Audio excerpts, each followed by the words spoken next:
Remember the mayor's emergency bunker? Ensconced on the 23rd floor of Building 7, it was retrofitted with superglass, water, oxygen, and its own generator. But Mayor Giuliani chose to find emergency shelter elsewhere on September 11th. Why Building 7? Even the media and its experts were confused. The History Channel interviews structural engineer Ramon Gilsans, who points out the obvious crimp and even speaks of the implosion. Engineers are not just focusing on the Twin Towers. The most disturbing structural event was not that the Twin Towers fell, but that Tower 7, ignited by flying debris, fell due to fire alone. Building 7 was a steel frame building, and is the first steel frame building that has collapsed due to fire. The failure of the building was an implosion, so it failed completely different than Towers 1 and 2, in which the floors failed first. Why Building 7? Let's ask the question again. As the WTC Command Center, was it the hub for the 9/11 plan? Critics of the official conspiracy theory have often seen a statement by Larry Silverstein, first aired on public TV in September of 2002. Mr. Silverstein's company built Tower Number 7 in 1985, and he purchased the lease for the entire Trade Center complex just 7 weeks before 9/11.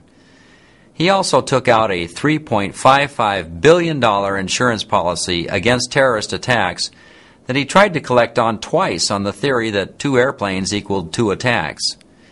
Eventually, he got $4.55 billion. These facts made people curious, so PBS asked Mr. Silverstein why Tower Number 7 came down when it had not been hit by aircraft.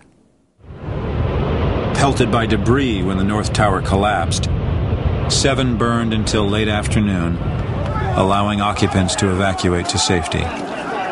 I remember getting a call from the fire department commander telling me that they were not sure they were going to be able to contain the fire. And I said, we've had such terrible loss of life. Maybe the smartest thing to do is pull it.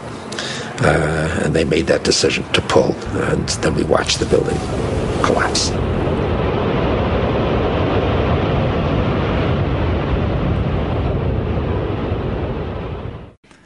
Mr. Silverstein's reply caused controversy.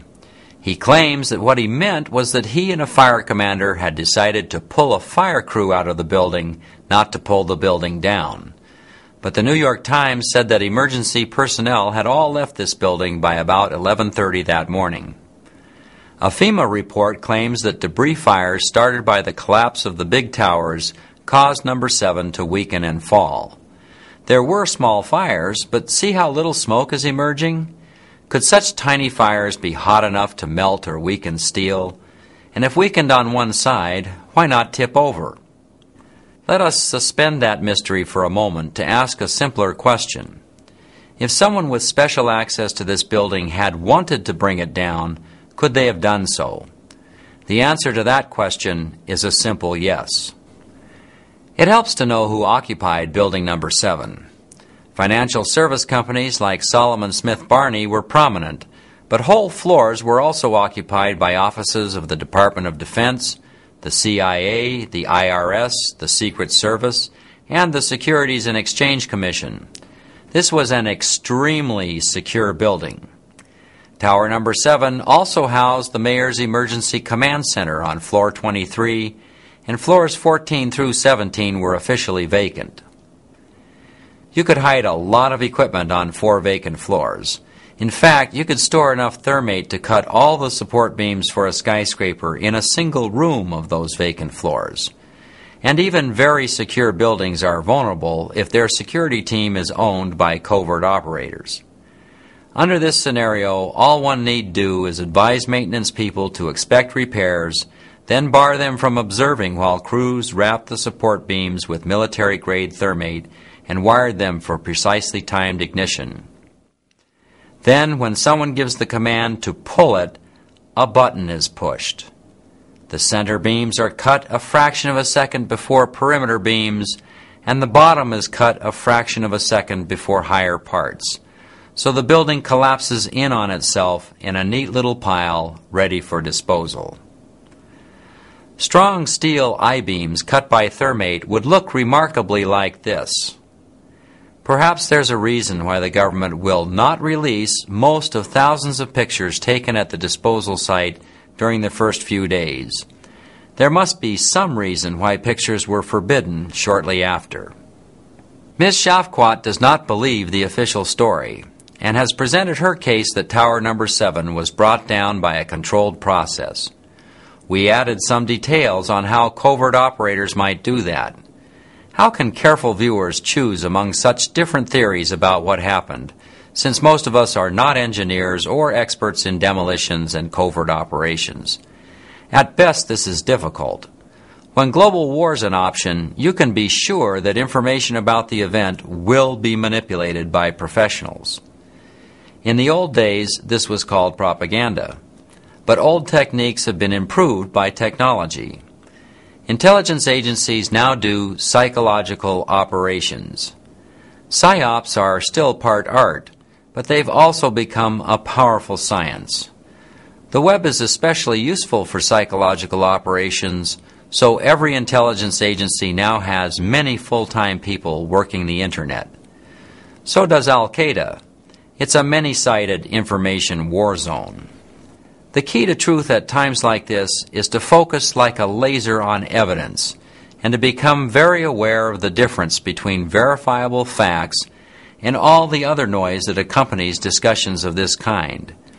Most of that noise is simple errors or what professionals call misinformation. We all do that. But some may be calculated disinformation, which is much more difficult to deal with. Disinformation backed by government resources is extremely dangerous. A related concept is the false flag operation. The main idea of a false flag operation is simple. You dress up some of your special forces in uniforms from another country, then you have them attack your own people. They leave clues that someone else did it. Since your special troops are wearing false colors or flying false flags, the victims will report that they've been attacked by a foreign country.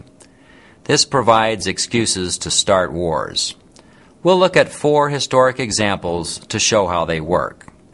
A famous false flag operation was when Hitler ordered his special forces to attack a German radio station at Gleiwitz near the Polish border. They wore Polish army uniforms and left many clues among the dead that pointed toward Poland. Shortly after, the German army attacked Poland and World War II was officially on. Over 50 million people died in that war, so very large consequences can follow false flag operations. Some people think the Reichstag fire was another example. Someone burned the German parliament called the Reichstag in 1933, and the official story then was that this fire was set by opposition communists. So communists were banned from government, and the Nazis took over. Critics say this fire was really a false flag operation designed to provide an excuse to gut civil liberties and seize total power. The best experts I know think a man of no particular importance set the fire, but observe that Nazi leaders were well prepared to take advantage of any incident. Whoever started this fire, the Nazis were ready with something called the enabling legislation. That law paved their way to a total takeover of the German government.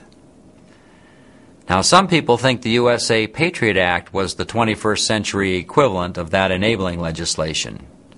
Others observe that just because the Nazis did bad things does not mean a democracy would, which is certainly true. But an elaborate false flag plan was created in 1962 by America's Joint Chiefs of Staff called Operation Northwoods, and it was approved by all of them until it was stopped by President Kennedy. This plan called for murders of many innocent people. James Bamford's 2002 book, Body of Secrets, says this about Northwoods, and Bamford's source was our own National Security Agency. Operation Northwoods, which had the written approval of the chairman and every member of the Joint Chiefs of Staff, called for innocent people to be shot on American streets. for boats carrying refugees fleeing Cuba to be sunk on the high